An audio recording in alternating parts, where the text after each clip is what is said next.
तिकडे नाही गावात राहत का तुमच्या इकडे इकडे टाकायची काय गरज आहे का? अहो तुमच्या सुनेनी काल माझ्या वावरात कशाला टाकलं? मग नाही तर मी कशाला टाकलं असतं? तुमच्या सुनाला जाऊन विचारा बरं किती भांडकुदळी कसल्या खोड्या करते तुमची. टाकणारच नाही आम्ही अशा बळत कोणाच्या खोड्या करत नाही. ते करा तुमच्या गावात तुमच्याकडे राहू द्या काय करत नाही तुमचंच आहे. माझ्या तुमच्या बघा ह्याच गुणामुळे आम्हाला उचला. आमच्या मिरच्या बघा तुमच्या मिरच्या बघा. तुमचीच नजर लागली माझ्या मिरच्याला म्हणून तर माझ्या मिरच्या अशा आहे.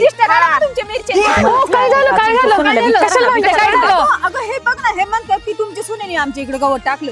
खोटं काय बोलताय? खोटं माहिती तू टाकलं का नाही सांग. हो मम्मी मी नाही गवत टाकलं. खोटं बोलताय. अगं किती तुमच्या खोटं सुनेला विचार तिने त्या दिवशी आमच्या इकडे टाकलं. तू तुझ्यामुळे इथं भांडणं झाल्यात. खोटं वागत नको जाऊ. मी नाही हात बीत लावू नको तिला. हात बीत लावू नको. मम्मी बघा तिची सासू तिची बाजू घेत तुम्ही पण माझी बाजू घ्या. भांडण अगं, हे गवत तू टाकलं का नाही? नाही, काय तिने करत नाही होती तुला? टाकलं. अहो, तिने टाकलं नाही. गावातली लोक आली का इथं? अहो, तुम्ही शेजारी शेजारी कोण आहे मला सांगा. कोण आहे शेजारी? तुम्ही गावातली लोक आली का इथं? ही करती तू. ए पुरींनो चला मंदिरात जेवण आहे चला जेवायला.